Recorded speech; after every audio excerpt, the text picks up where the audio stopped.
In this secret history of my life, I had reached the time in which Tiberius had gained the prize and become our second emperor after Augustus. But his dreadful mother, Livia, still clutched the reins of power, and in order to keep his throne, Tiberius was forced to rule by fear.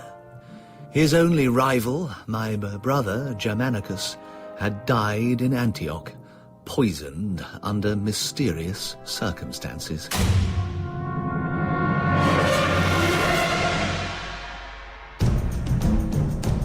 I, Claudius, by Robert Graves. Dramatised by Robin Brooks, starring Tom Goodman-Hill, Tim McInnerny, Harriet Walter and Samuel Barnett. Episode 3. Sejanus. My brother's grieving widow, Agrippina, sailed for Italy with her children. She landed at Brindisi. As the catafalque passed through the countryside, the whole population came flocking to pay their respects. Agrippina walked beside it all the way to Rome, dry-eyed and marble-faced. Everywhere, people were saying that Rome was lost, for Germanicus had been their last defense against tyranny. Livia and Tiberius shut themselves in their palaces and pretended to be so grief-stricken that they could not show their faces abroad. As soon as the funeral was over, Agrippina went to Tiberius. You appointed Piso as governor of Syria. Yes, so? He and his wife Plancina are guilty of my husband's murder. By poison. That remains to be seen. I hold you responsible for his death. Unless you prove your innocence and take revenge on Piso. How does it go in the Greek? Ah, yes.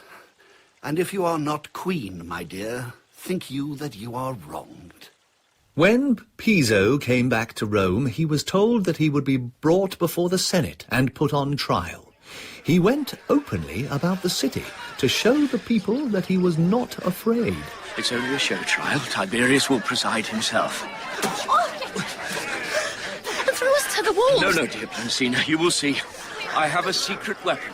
When he was brought before the Senate, Piso ridiculed the charge of murder. As he faced the prosecution, he pointedly held in his hand a bundle of letters from Tiberius. Perhaps you would like to read us these letters, Gnaeus Piso. I cannot read them out. They are secret and confidential. As you see, they are sealed with the imperial seal.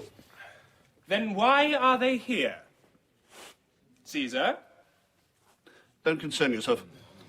It would be a waste of time to read them. They contain nothing of importance. This case is adjourned until the prosecution can find some more conclusive evidence to support their charges. But public feeling, aroused by Agrippina's suffering, was running very strongly, and the Senate was besieged by an angry crowd. That night, Plancina came to Livia, who was an old friend, and begged for their lives. Plancina says he has a letter. An incriminating letter which does not have the imperial seal. Why not? Because I wrote it. What? It's your own fault for not letting me use the seal. What did you think would happen? This is what comes of using me with such insolence and taking me for granted. Who wrote this letter? Me or you? Who is the emperor? It was your idea to appoint Piso. To which you eagerly agreed. I told them to undermine Germanicus, not to poison him. Not poison, that makes a change. If you are emperor, it is my doing. I found the means to make you, and I can find the means to break you. Oh, really, Mother? How? I still have the dossiers, the secret reports. Have you forgotten? You said you'd lost the key. Well, I must have found it again. They go way back. Some of them are from Augustus himself to me. I have one here. I keep them always by me. Dear Livia. As for Tiberius, he is treacherous, cruel, and bestial, and if he were not your son, I would see to it that he did not live another day. Give me that! It's a copy, idiot! I have many more such reports in safekeeping. You wouldn't like them handed about the Senate, would you?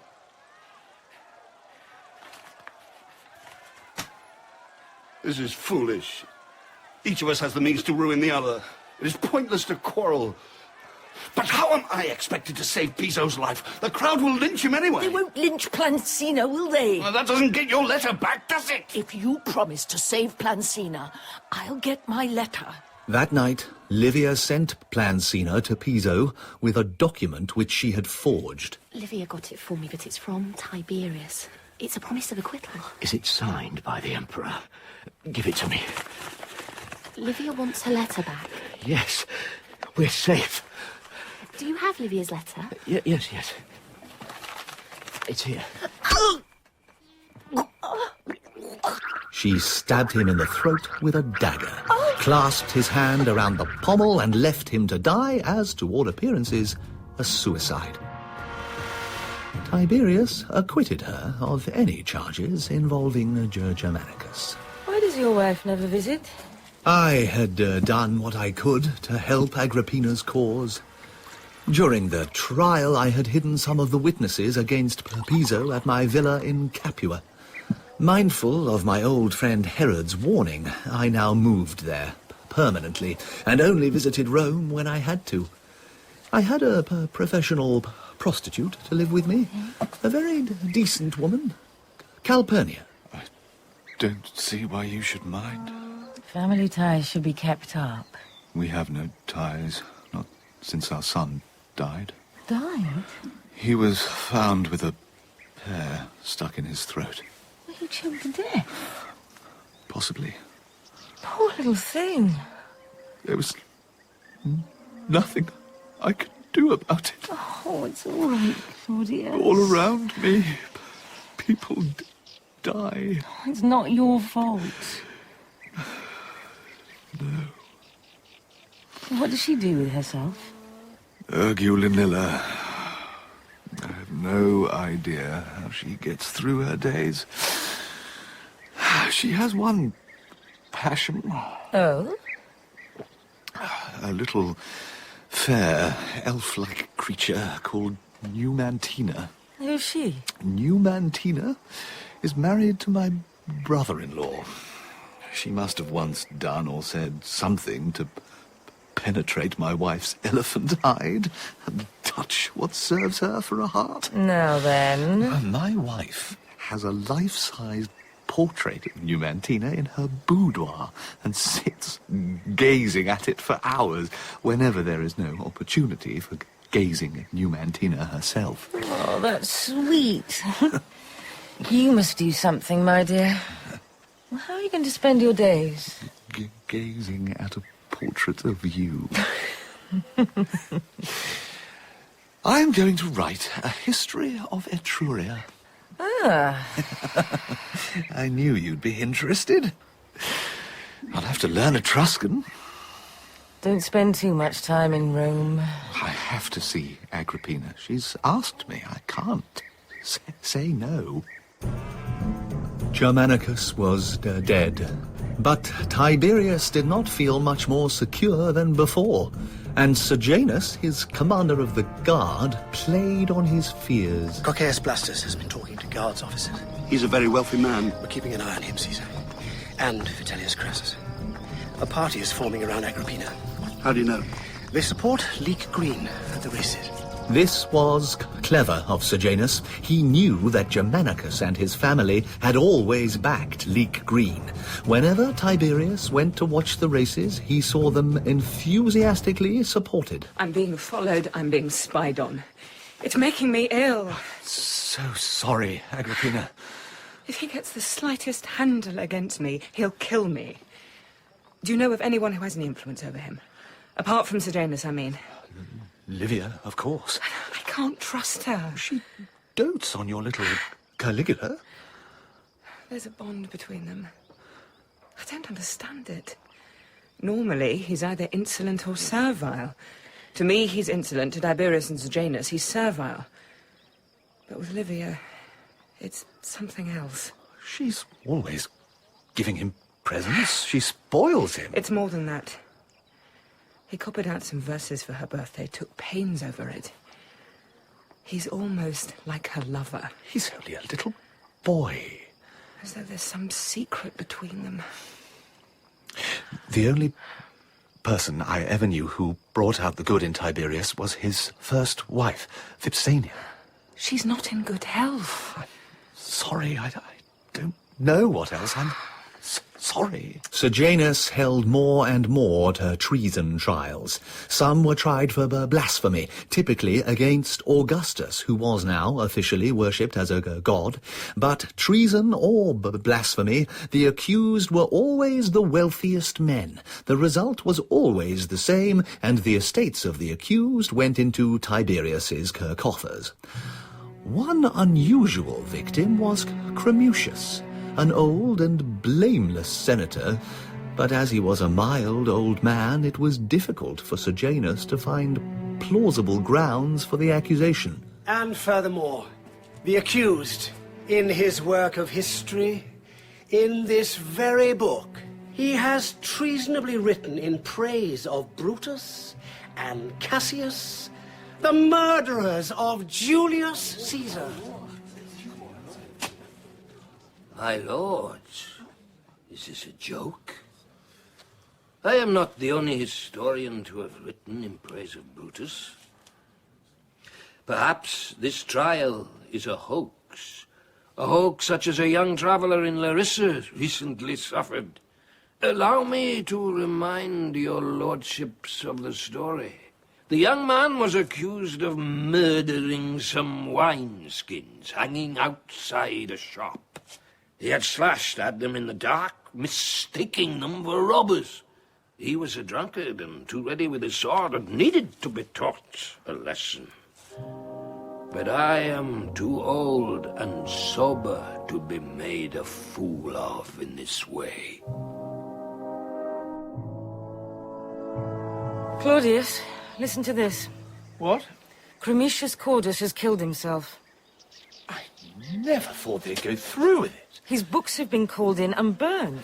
I knew Cremutius. He was a historian like me. I was always bumping into him in the library. We had a chat a fortnight ago about Fabius Cunctator. Claudius, have you ever written anything that an accuser could use? Anything that could be twisted? Certainly. For instance, there are certain passages in my history of Augustus's religious reforms that could be termed disrespectful. Oh, Claudius. Why would they bother? My estate is so small, it would not be worthwhile to impeach me. All the recent victims have been friends or relatives of Agrippina. I can't desert Agrippina. You must be very careful of Sejanus. I will. Our paths never cross. Claudius, you don't really get on with your wife, do you? Sejanus, how are you? You ought to marry again. My wife was the choice of my grandmother, Livia. I could not divorce her without Livia's permission. Oh, no, of course. Still, it can't be much fun for you. I manage all right, thank you. Oh, I'm sure you do, you dog. There's a neat little lady called Calpurnia, I believe. Look, if you do by any chance find you can divorce Ergulanilla, come to me. I have just the woman for you. Well-born, intelligent, young. Thank you, Sejanus. By the way, I have a bit of advice for you. Yes? Go to the races tomorrow. Go to the races tomorrow and back scarlet. Not leek green, it's an unlucky colour these days. Back scarlet. And don't tell anyone I told you, right? All right. I felt partly relieved that Sejanus still felt me worth cultivating. At the time, I couldn't make sense of what he told me, but I went to the races anyway. Tiberius saw me, taking my seat, and being in an affable mood, sent for me. What are you doing these days, nephew? Writing a history of the Etruscans, if you please. Splendid. What else? At the moment, I'm... Beginning a history of Cloud Cuckoo Land? No, sir. Backing Scarlet. What makes you do that? Last night I dreamt Leek Green was disqualified for using the whip, and Scarlet came in first, with sea blue and white nowhere. Nephew, here's a purse. Tell no one I'm staking you. Put it on scarlet, and let's see what happens. It proved to be Scarlet's day, and by the end I won close on 2,000 gold pieces. Here's the lucky purse, sir, with a family of little purses to go with it. Oh, mine? Well, I am in luck. This was just like my greedy uncle Tiberius. He might at least have given me a commission, but I still didn't understand what it meant. Having spent the day at the races, I went to stay the night with my mother, but found her in a state of distraction. Caligula's only 12, Drusilla's only 13. Well, where are they? Locked in their rooms. Don't ask me to talk about it. Caligula? What's going on? What have you done? We weren't doing anything. It's just a game. Has Grandma Antonia told the Emperor? Told him what? Caligula swears he's innocent, and I can't believe a boy of 12... Caligula's a monster, and you're a blockhead, and I believe my eyes. I am going to Tiberius tomorrow. Mother, I may be a blockhead. Yes. But you know as well as I do that Tiberius lives in terror of a rising in favour of Germanicus's wife and her children. If you accuse these children of incest, do you think he won't find a way of involving us? You're a blockhead! And breathe through your nose, for heaven's sake! All right. I'll think about it. I knew that if I kept out of her way, she would calm down and take my advice. So I packed a few things and went to my brother-in-law Plautius's house. You're a bit late for supper, old man. My wife's gone to bed and I'm just looking through some papers. How is Numantina? Oh, haven't you heard? I divorced her.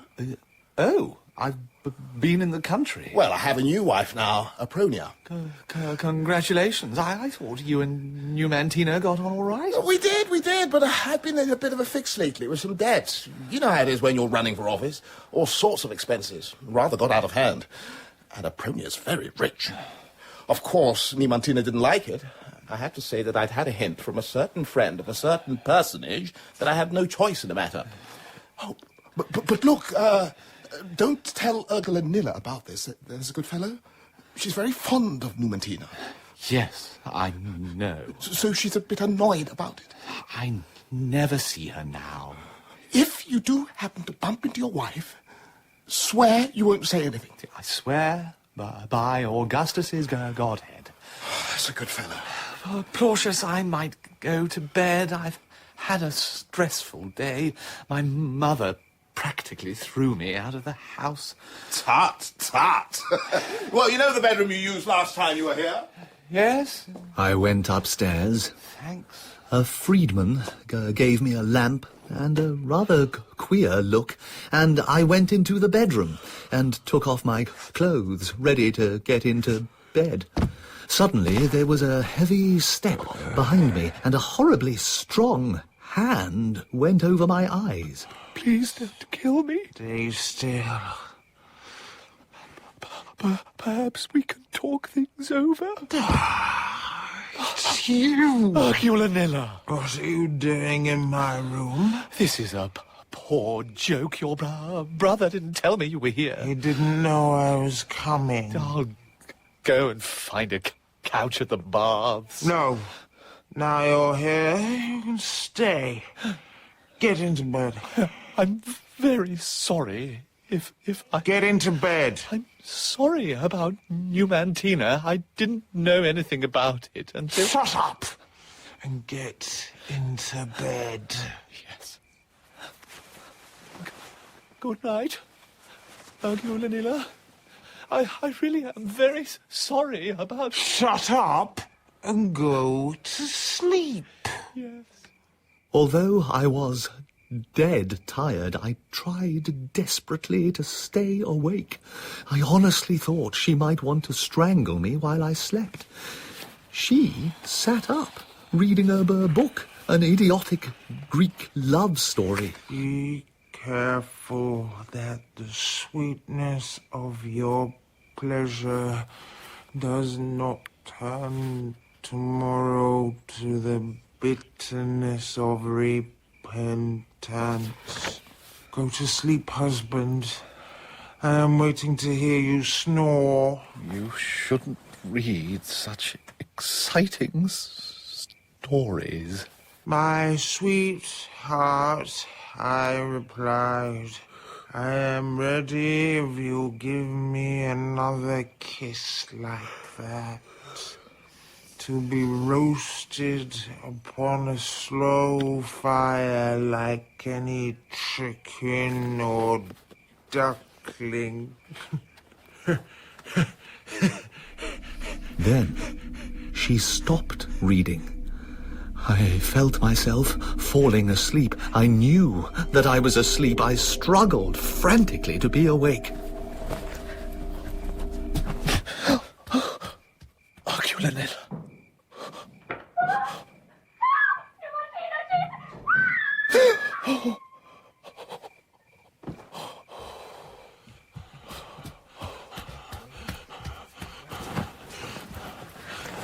Agrippina lay back down beside me. I felt her hand on my mouth. What's going on? What's the time? It's just before dawn. It sounds like something dreadful's happened. Oh, dear. Claudius, I didn't do it. I was asleep. I felt her torn from my arm, and she was carried through the air screaming. Then she went through the window. It was pitch dark. She's dead. I didn't do it. How could I have done? It was witchcraft. Claudius was taken before the emperor. Tiberius insisted on examining the murder scene. Ah. The candelabra. It was a wedding present. It's been wrenched from the ceiling.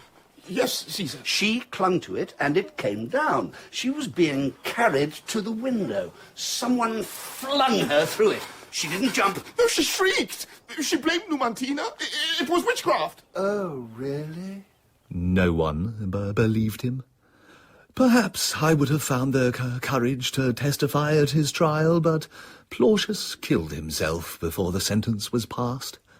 A month later, Sejanus paid me a surprise visit. You'll be able to divorce Agrippina now. Will I? Why? She's 4 months gone. She's pregnant? You have me to thank. I found a young slave who might have been Numantina's twin brother. I made her a present of him. So now you can marry again. And who am I to marry? My sister. Elia. You know her.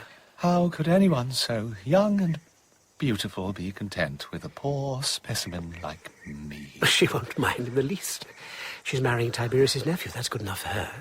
She might bring herself to have a child by you. I see. You'll manage. Elia won't be jealous of your little Calpurnia. She has her own friends. All right, I'll do it. You don't sound very grateful. From what I know of Elia, she can be rather critical. She has a tongue like a sacking needle. But surely you're used to that by now. I'm still a little thin-skinned in places. Is it a bargain or not? Yes, thank you. It was Agrippina who killed Antonia, wasn't it? I was asleep. She had a letter from Numantina begging for vengeance. Numantina didn't really write the letter, of course.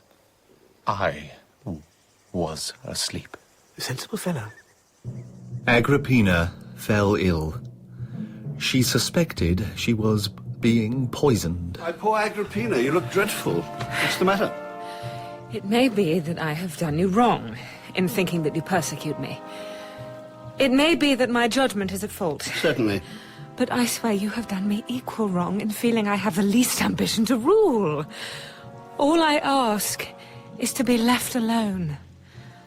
And for my children to be spared. And if you are not queen, my dear, think you that you are wronged? Tiberius decided his hold on power was strong enough to allow him to break with Livia. He cut his mother out of the affairs of state. Soon afterwards, she invited a large circle of noblewomen to an entertainment in her apartments. At the end, she gave a reading from Augustus's secret dossiers, and she held her audience spellbound. And this one was written a year before my dear husband's death. Dearest Livia, I had a sudden feeling of despair when discussing policy with Tiberius today, that the people of Rome should be fated to be glared at by those protruding eyes of his, and pounded by those bony fists, and stamped on by those huge feet. I would even now, I swear, disinherit him and ask the Senate to revoke all his titles. The man's a beast and needs keeping. Oh dear. Perhaps, ladies, it will be best to say nothing about these peculiar letters. I did not realize when I began to read them quite how peculiar they were. When he heard about this, Tiberius was overcome with rage and alarm. Sejanus advised him to leave Rome for a while. He did not yet dare take revenge. Livia had too much still unread. My sister Livilla's husband, Castor, died suddenly. No one grieved for him, and she was free to marry again. A new candidate cautiously put himself forward. If Livilla is to be married again, Caesar, I beg to be remembered. In rank, you're only a knight, Sejanus.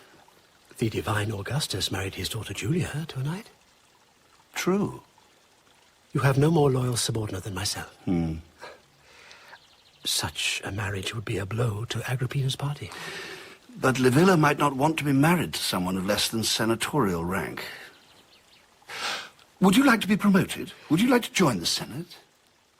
I am quite content to remain in my present station as sleepless sentinel for my noble emperor's safety. Good. It is too soon to grant such a favor, despite my great sense of obligation to you.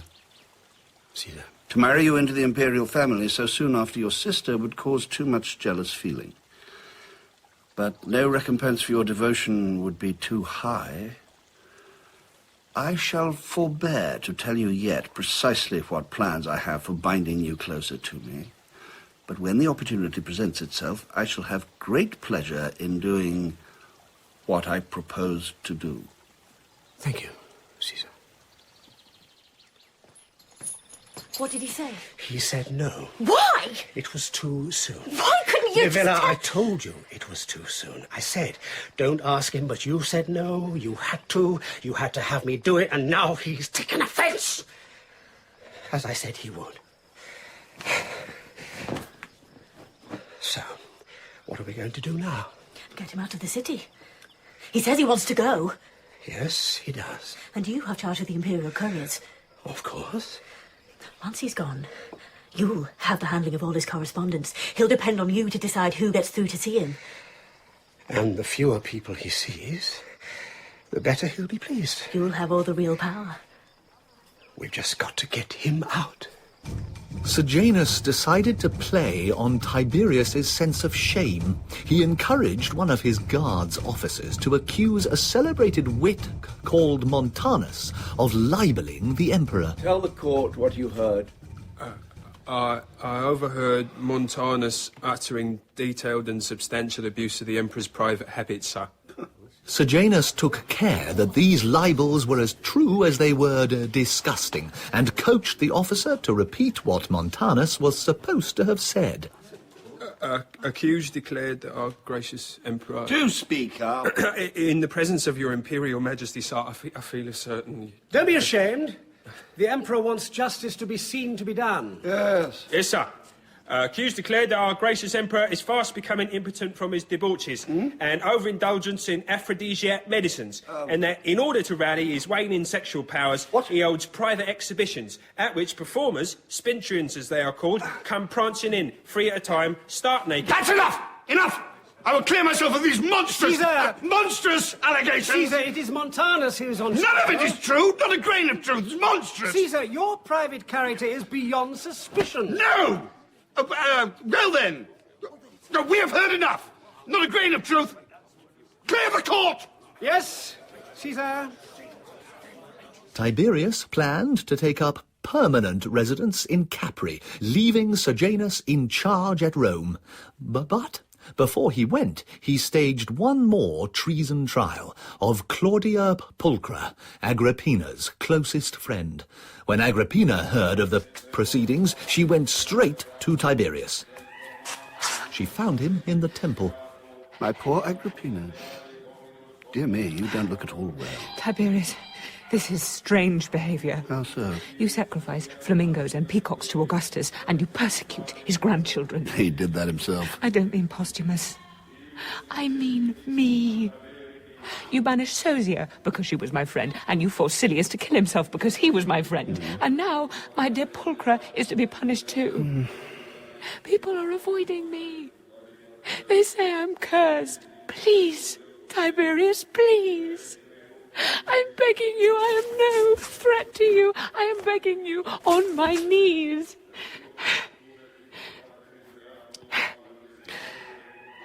And if you are not queen, my dear, think you that you are wrong? Tiberius left Rome. He did not intend ever to return. He settled on Capri with his German bodyguard and Thrasyllus and a number of strange-looking creatures of doubtful sex. And how he spent his leisure time there is too revolting a story even for this history. But he was in daily touch with Sejanus and approved all his acts in the Senate. When I wrote to Livia, formally requesting permission to divorce Gulanilla, in return I got a most unexpected invitation. The Lady Livia Augusta expects her grandson Claudius, no, her dear grandson Claudius, to visit and dine with her on the occasion of her birthday. I couldn't make it out. I, her dear grandson? I had never in my life been allowed to dine with her. I had not spoken to her for 10 years. Dear Claudius. Grandmother? No one else was present except Caligula. Hello, Uncle. He was now a pasty-faced boy of 14. Come on, pour your uncle some wine.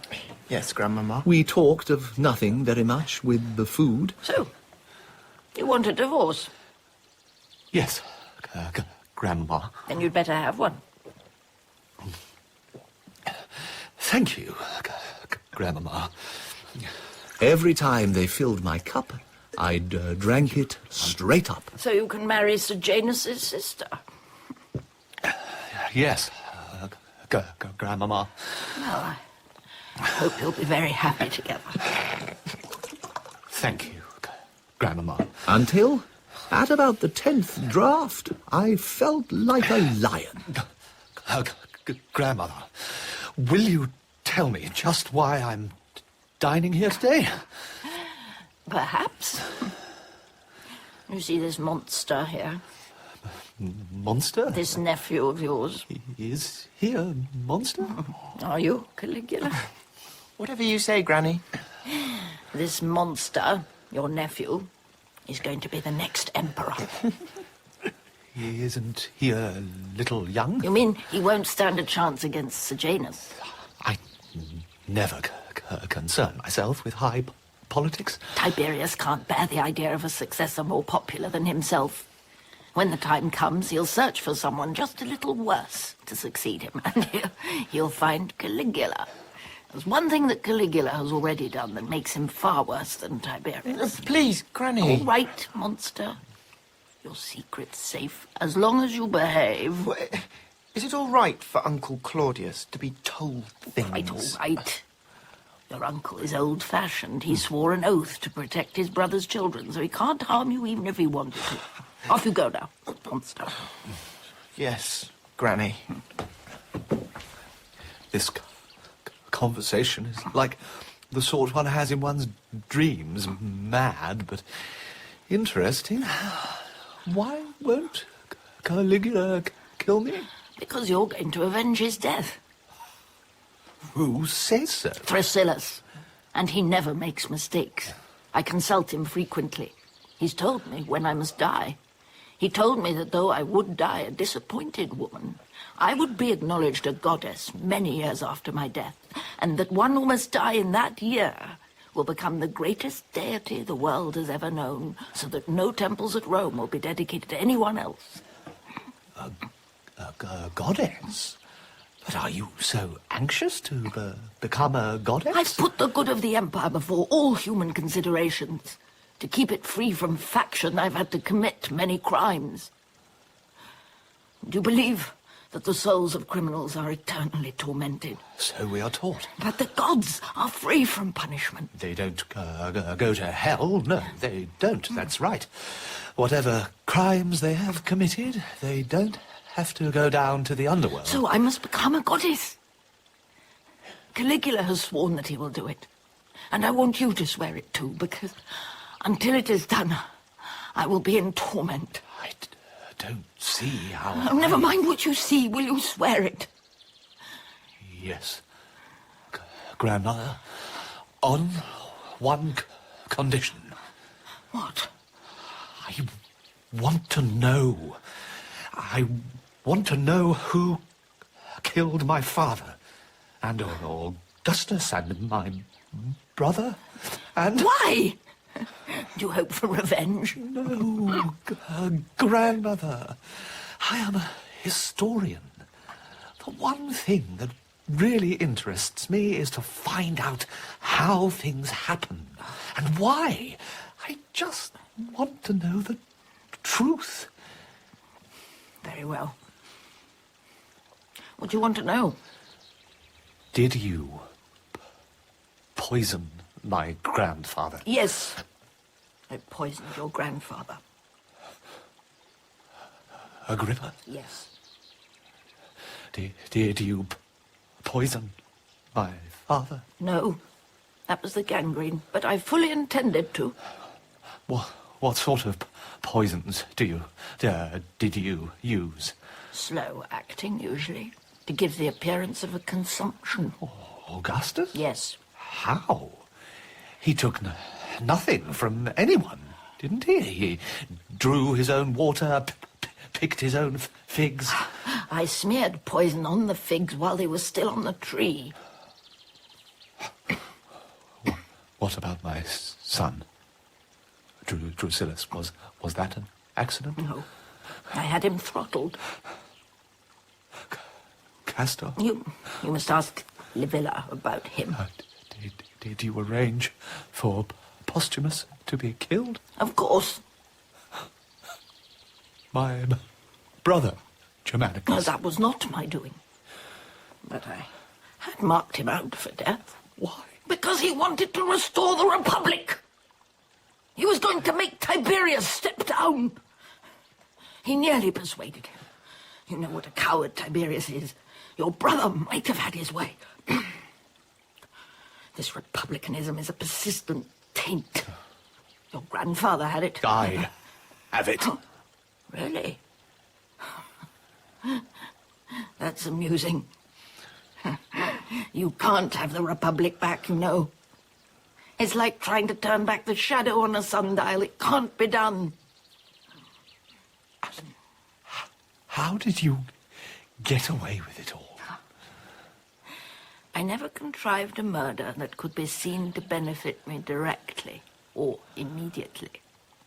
And I chose my agents very carefully. Did you have no compunction? No. Not even about the murder of Augustus? I never forgot whose daughter I was.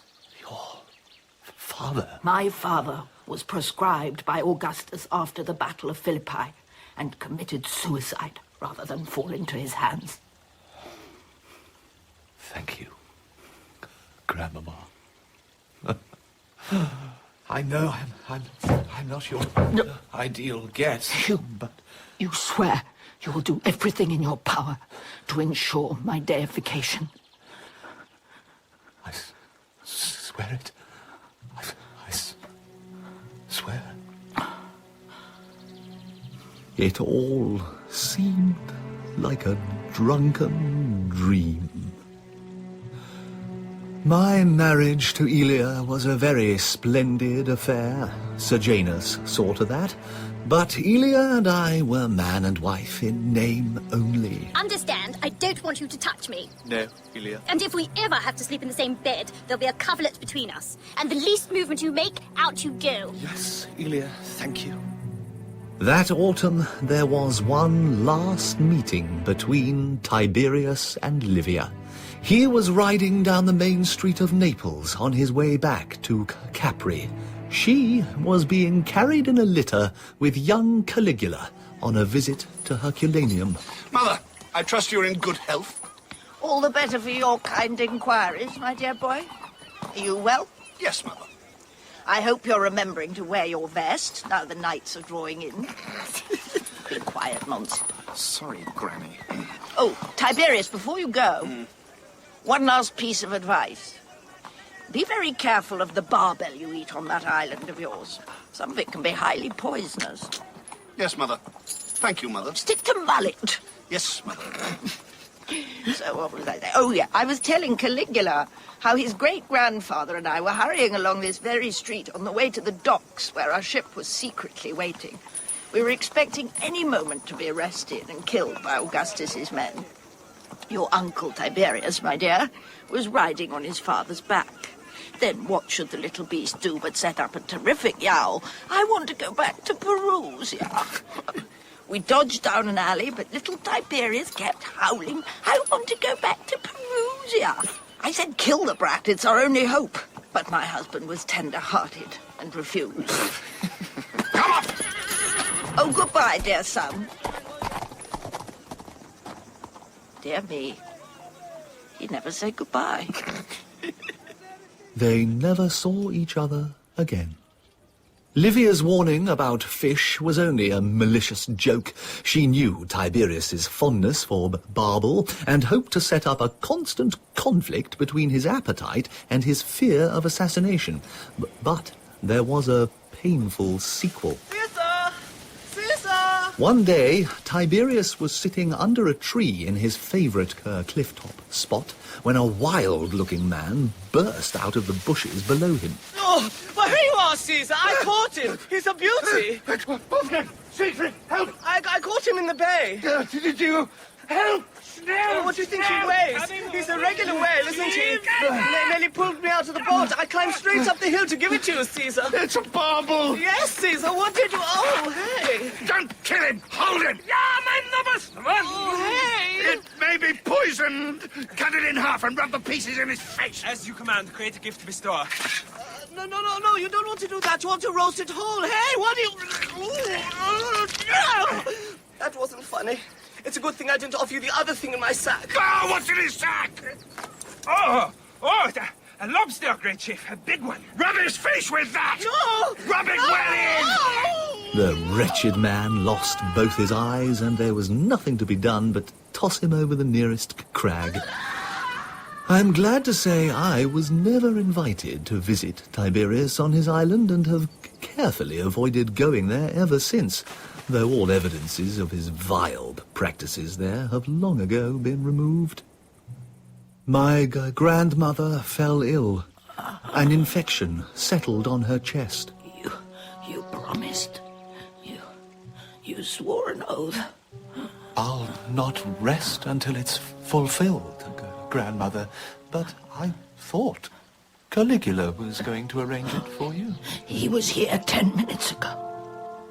He stood and laughed at me. He said I could go to hell and stew there. He said he was going to be the almighty God who has been prophesied. Don't worry, Grandmother. I'll make sure it's done. You'll have the laugh of him when you're a queen in heaven. And to think I ever called you a fool. Close my eyes when I go and put a coin in my mouth. It's under my pillow. The ferryman will recognize it. He'll know who I am. When I was a child, I used to pray to the infernal gods to carry Livia off. Now I would have offered the richest sacrifices I could find to have her back again. For it became clear that it was only the fear of his mother that had kept Tiberius within bounds. Agrippina was banished. Before she went, Tiberius had her brought before him. I'm sending you to Planetaria. Remember that place? How do you propose to govern your mighty kingdom? I hope you'll send us an embassy once you're settled. Answer me, insolence! Centurion, give me your stuff. Sir?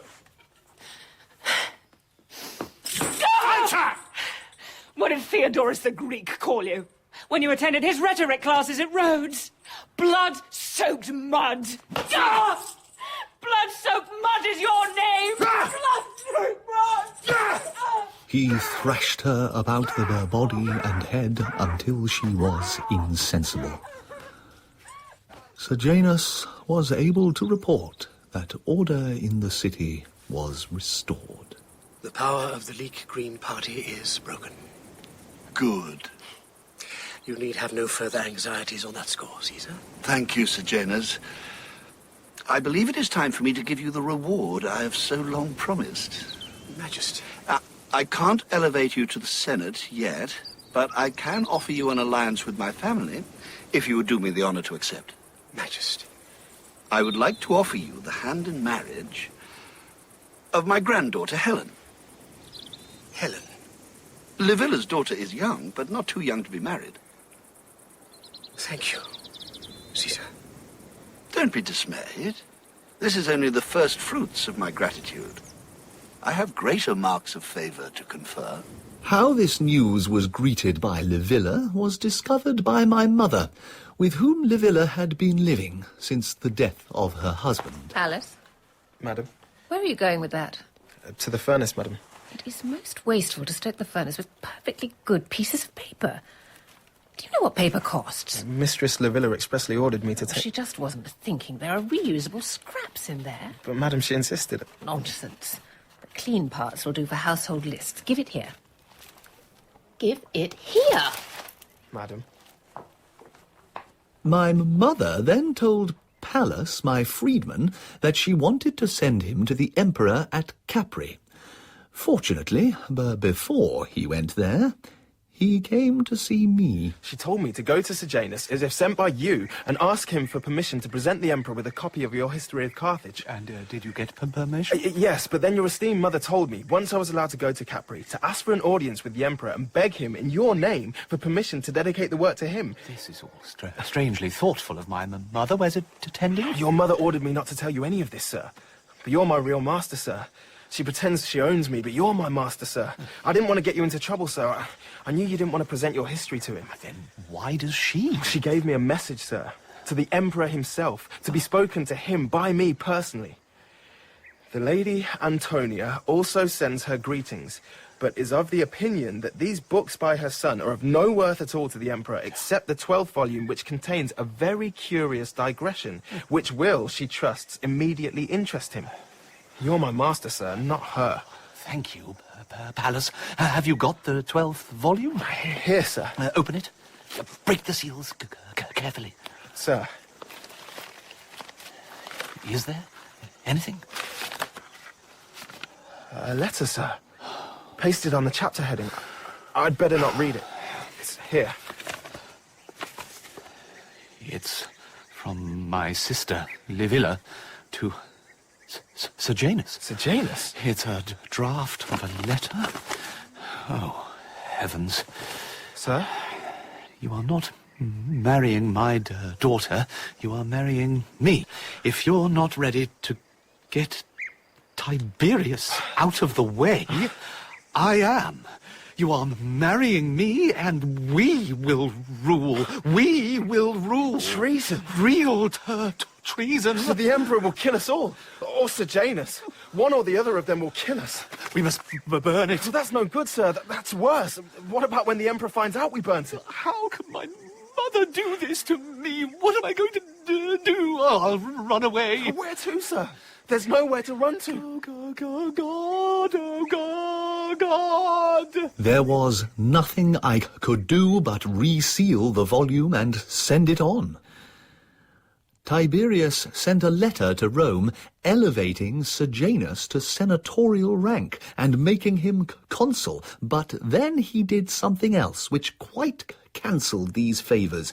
He invited Caligula to Capri for a few days. Everyone thinks you're the image of your noble father. They say that you've inherited all the virtues of the great Germanicus. Yes, Uncle. I know that you're a poisonous snake. Yes, Uncle.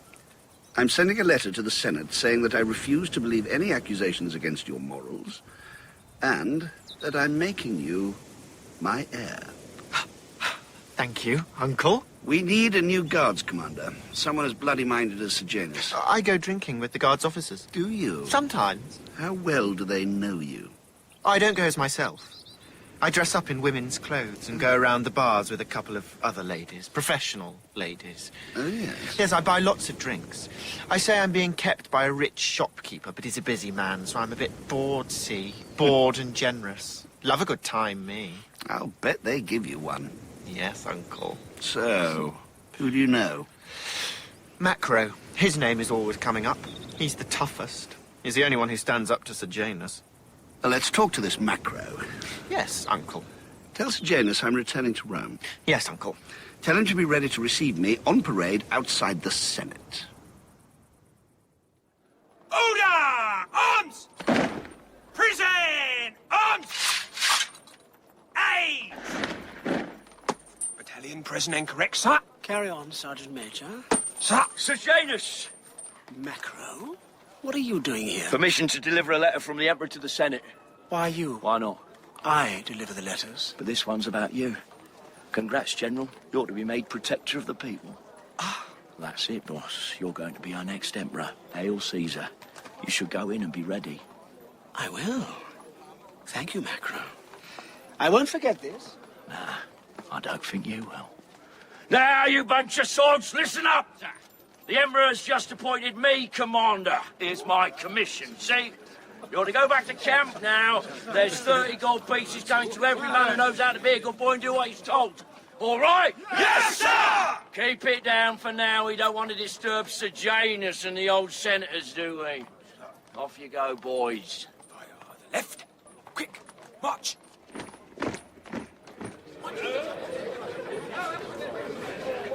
The Emperor sends a letter regarding our noble colleague Aelius Sejanus with a request that I read it out, if the House will permit. Sejanus? Please, by all means. Tiberius Caesar sends his apologies that the pressure of work and his chronic ill health prevent him from attending this noble house, but rejoices in the loyalty and devotion of his subordinates. In particular, the Emperor wishes to bring to the notice of the House acting consul Aelius Sejanus. Thank you. Thank you. The Emperor has shown great favour to Sejanus, has given him high office, and reposed in him the ultimate trust and responsibility for the city and the empire. Oh, please, dear friends. Thank you, thank you. The Emperor has singled out Sejanus for the most distinguished reward. And how has he been repaid? The Emperor finds that his once trusted servant is guilty of grave irregularities. What? He asks that Sejanus be arrested and tried on these charges. But Sejanus, if you would please step down. What charges? Noble colleagues, does anyone wish to speak in defence of this man? No? Well then, shall we then respect Tiberius Caesar's request? Aye! Kill him! No one defended him. He was executed and his body thrown down the weeping stairs, where the rabble abused it for 3 days. Tiberius summoned my mother to Capri. I want to thank you for your help in this matter of Sejanus and your daughter.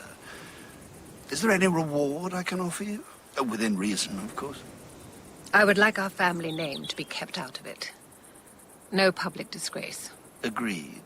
And that my daughter Livilla should not be publicly executed for her treasonable behavior. How is she to be punished, then? Give her to me. I must be responsible for her death. You? Why? It is my duty. My mother locked up my sister Livilla in a room next to her own and starved her to death. Day after day, she kept herself in earshot of her daughter's cries. She did this as a punishment to herself for having brought up so abominable a child. Mother, please. Go away, Claudius. Please, Mother. Go away, Claudius. Please. Go away. Please. Go away. She stayed, listening at the door, until my sister died.